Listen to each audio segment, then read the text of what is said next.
Hello, everyone. It's Dr. Trish Murray, physician, best-selling author, and the Health Catalyst speaker. And today's podcast is entitled Metabolic Syndrome. What is it, and how do I know if I have it?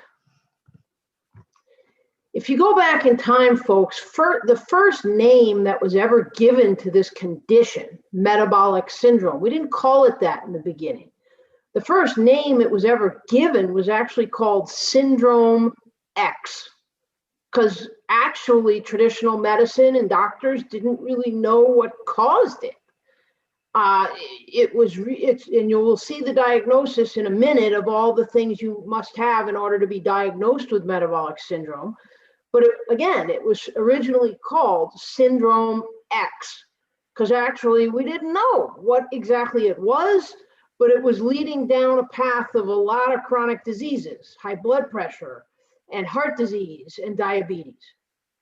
It then took on the name insulin resistance syndrome, or pre-diabetes. And that's because during metabolic syndrome, a huge part of the physiology of it is that a person is putting out a ton of insulin, but the insulin isn't working properly. So it is entitled insulin resistance, or it's pre-diabetes, meaning people's sugars are rising and rising, not diagnostic yet of diabetes, but they're greater than 100 and abnormal. And this, again, is developing insulin resistance, which leads down the path to eventually, in many people, most people, the eventual diagnosis of type 2 adult onset diabetes. Now, over the years, we've really come to realize that this condition, this syndrome, is a metabolic problem, meaning someone's metabolism is so out of balance that they develop chronic conditions and insulin resistance and eventually diabetes. So when you say metabolic syndrome, that word metabolism, well, what is someone's metabolism? We all may have heard that word, metabolic or metabolism, but what does it mean? Well, the definition of metabolism is the chemical process occurring within a living organism that are necessary to support life. So actually not just one process, as I said, but I mean the chemical processes, all of the chemical processes occurring within any living organism that are necessary to support life, to keep you alive. And if these internal chemical processes are all out of whack and out of balance, then you're not going to be able to support life optimally. And that's what metabolic syndrome is, folks. It's a complete imbalance of the chemical processes that should be going on in your body optimally. They're not happening optimally, and they're leading you down a path of metabolic syndrome. So, well, what's the diagnosis of metabolic syndrome? How do you know if you have it? And what are the things that are out of balance? Well, in order to diagnose anyone with metabolic syndrome, you have to have 3 out of 5 things going on within your metabolism in order to diagnose you with metabolic syndrome. And the list is here. So first of all, number 1, a fasting blood sugar greater than 100. In the traditional medical model, normal blood sugar, fasting blood sugar, meaning you don't eat anything after midnight the night before. You can drink water the morning you get your blood drawn, but you shouldn't eat any foods of any kind. And so a fasting blood sugar of greater than 100 is abnormal. It should be less than 99. And actually, folks, in an optimal functional medicine world opinion, an optimal fasting blood sugar would be less than 90. But in the traditional medical model, a normal blood sugar, fasting blood sugar, would be less than 99, and an abnormal one is greater than 100. Now, to be diagnosed with diabetes, type 2 diabetes, or any form of diabetes for that matter, a blood sugar needs to be higher than, a fasting blood sugar needs to be higher than 126. So you notice a fasting blood sugar greater than 100, but lower than 126 is diagnostic of metabolic syndrome or insulin resistance or prediabetes, but not yet type 2 diabetes. So that's number one. Number two, the second factor that might be a sign or is a sign of metabolic syndrome, if you have it, is a high density lipoprotein, an HDL, the good cholesterol, being less than 40 in a man or less than 50 in a woman. So you need to know, you need to get your lipids checked, or you need to look at a lab test that you last had done of your HDL, your good cholesterol. And if you are male and it is less than 40, that's concerning. It's not high enough. If you are a woman, it's less than 50, that's concerning. Women usually have higher HDL than men do.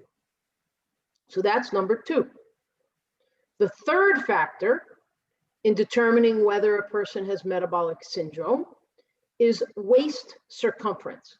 Now, as we know, we all would love to have the pear-shaped body, you know, the waist that comes in and then the hips go out wider, you know, the hourglass shape. So the waist would be pear-shaped and smaller, and the bottom where the hips are would be wider.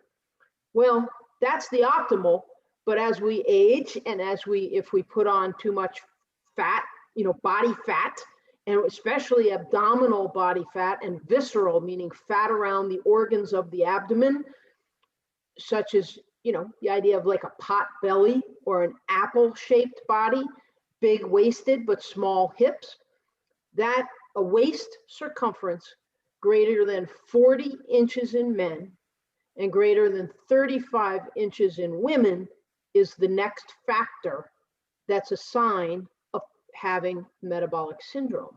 Now, if you have a measuring tape that looks like this one, where you can pull it out, or you have a fabric one if you do sewing and things, or if you even have a metal one, but it's flexible, that you can wrap it around your waist right at your belly button, you can check your own waist circumference and see what it is. So again, a waist circumference greater than 40 inches in a man, greater than 35 inches in a woman would put you at risk, is one of the 5 factors that would put you at risk for metabolic syndrome.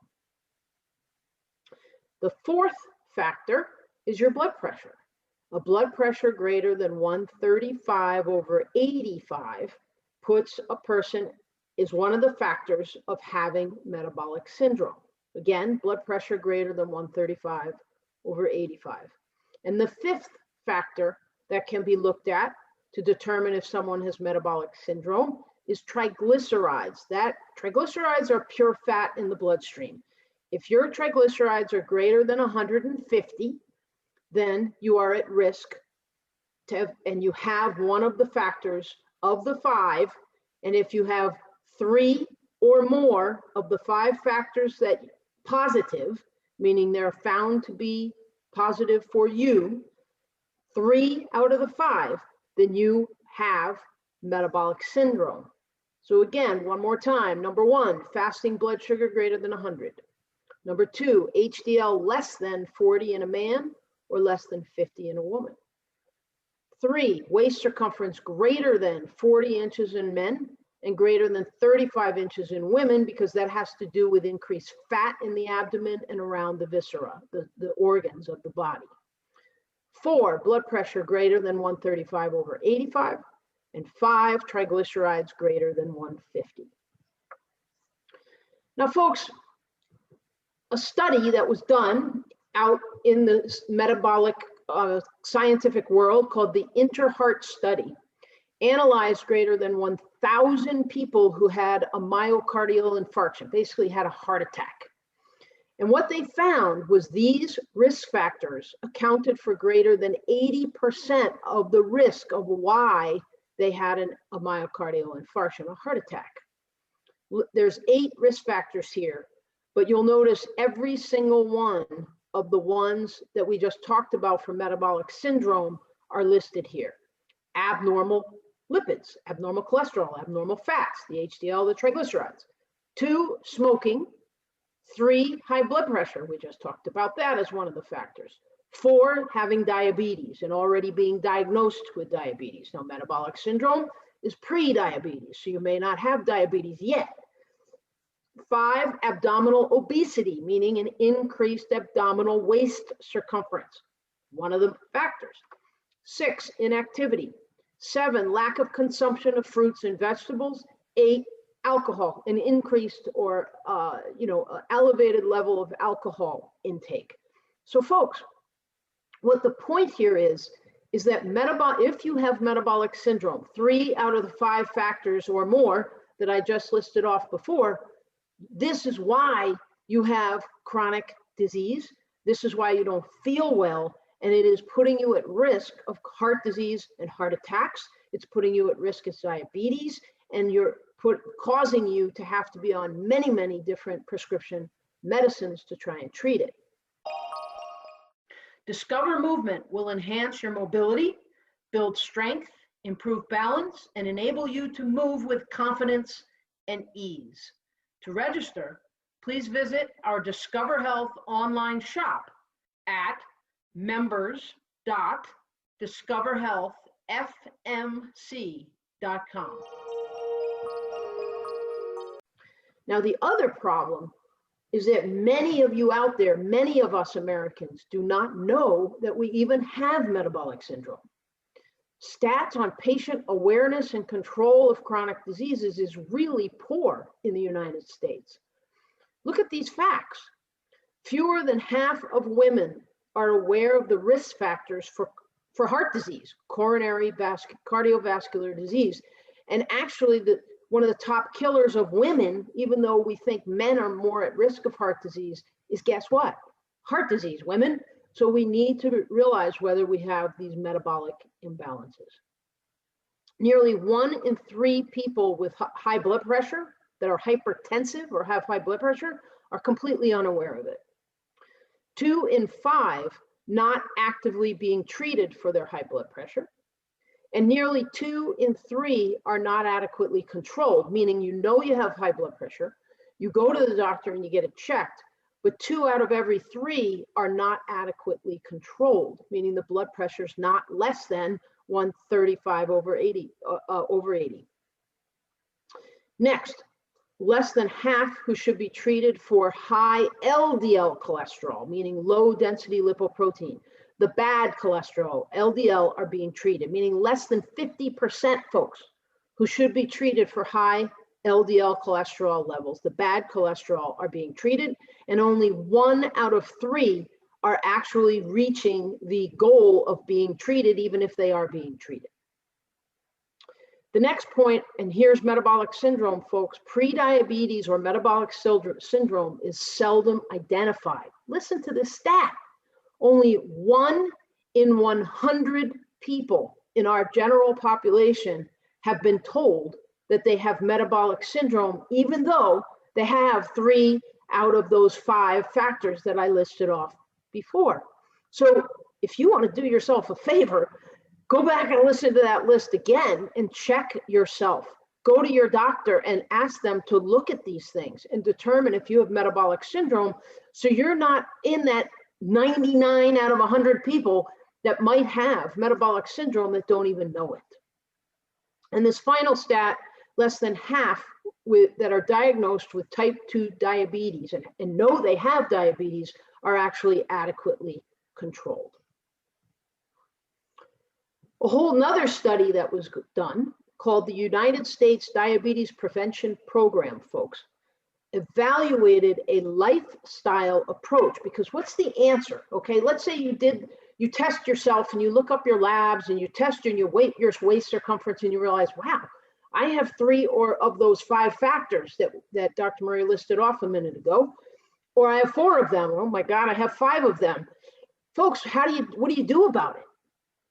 Well, you can run to the doctor and get prescription medicines. Yes, and at first that's really important to keep things under control. But how do you really reverse it? Lifestyle is your answer. You've got to change your lifestyle. You've got to change what you're eating. You've got to change your activity level. You've got to decrease your stress. You've got to avoid toxins in your world. These things are how you reverse it. So how do we know that this works? Well, the United States Diabetes Prevention Program evaluated a lifestyle approach to prevent type 2 diabetes in obese people. And the whole study had to be stopped early because the results were indisputable that lifestyle, changing one's diet, exercising, decreasing stress, avoiding toxins, reduced diabetes by 50% versus comparing that to the just pharmaceutical prescription drug interventions only decreased the diabetes by 30%. So lifestyle had a much better effect, indisputable effect, and therefore the study was stopped, and it was just determined that lifestyle is the way to go. Looking here at some more statistics from that study, metabolic syndrome. Lifestyle interventions for prediabetes or metabolic syndrome delayed the onset or the diagnosis of type 2 diabetes by 11 years versus prescription medicines alone, no lifestyle changes, just prescription pharmacotherapy, only delayed the onset of diabetes by 3 years. So would you rather push off any and avoid diabetes altogether by 11 years or more? Or would you prefer to just take pills and have diabetes in the next 3 years or 4 years? The decision is yours. Next, lifestyle interventions decrease the cases of type 2 diabetes by 20% versus pharmacotherapy or prescription medicines alone only decrease the cases of type 2 diabetes by 8%. So would you rate a 20% decrease in the cases of diabetes and the reversal of diabetes as 20%, or would you prefer 8%? Hey, I'd vote for 20 and be on the medicines only if I need to. Now, what are some tips that I could end with to give you that if you did them today, boom, you make the decision to do them today, you will improve your health and you will reduce the 3 factors or any of those 5 factors of possibly having metabolic syndrome. And the very first thing I would say is sugary drinks. Folks, you gotta stop drinking soda. Do not drink soda, period. By middle age, soft drink consumption is associated with a higher prevalence and incidence of multiple metabolic risk factors. Consumption of only 1 soft drink a day will increase your risk by 1.5 times of developing metabolic syndrome. So if you did nothing else for yourself, stop drinking soda. Another thing is related to heart disease. The atherosclerosis risk in community study, another study, found that long-term consumption of the Western pattern diet, lots of red meat, fried foods, and again, sugary drinks like soda, increase the risk of developing metabolic syndrome. So if you stop drinking soda, only eat fried foods maybe once a week, if that, or ever, eliminate it, and you stop eating so much red meat and just switch to fish for at least one night a week and more chicken or even a night of no meat per week, you will absolutely decrease your risk and reverse your metabolic syndrome and avoid ever developing type 2 diabetes. And if you do have type 2 diabetes, you may be able to reverse that as well with some of these tips.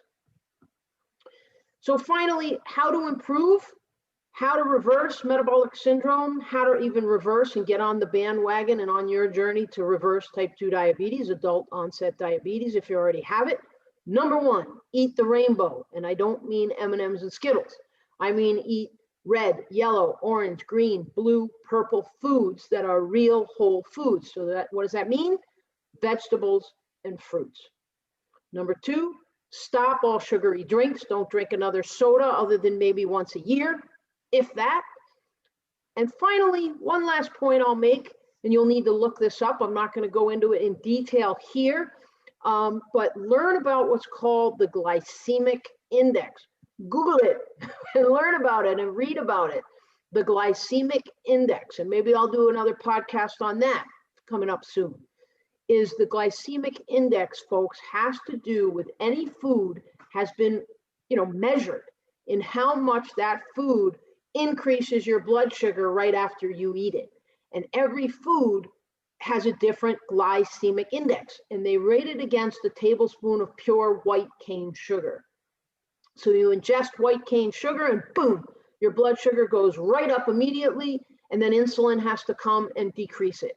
So all foods are rated against that as to what its glycemic index is. How much does it, boom, increase your blood sugar right away? So things like pasta, rice, grains have an extremely high glycemic index. But fibrous foods, such as beans even, or vegetables, and even fruits, some fruits will have a higher glycemic index than others. Oh, and another tip with fruit, again, eating the rainbow. If you eat a piece of fruit that is colored on the outside but white on the inside, apples, bananas, they have a higher glycemic index than fruits that are colored on the outside and colored all the way inside, like a peach or a strawberry or a blueberry would have a much lower glycemic index, for example, than an apple or a banana that's colored on the outside but white on the inside. So folks, eat the rainbow, stop all soda or even fruit juice, folks, because fruit juice, high concentrated fruit juice, has actually more sugar per can or per serving than even a soda does. So stop all sugary drinks and Google and learn the glycemic index and learn what that's about, and choose foods that emphasize a low glycemic index in your diet. So I'm Dr. Trish Murray, physician, best-selling author, and the Health Catalyst speaker, signing off, and I sure hope this has helped. Learn what metabolic syndrome is. Look back at the 3 factors or the 5 factors and notice if you have 3 or more, you do have metabolic syndrome. And don't be one of the 99 people out there out of 100 that have no idea that they have metabolic syndrome, even though they do. Take care, everybody.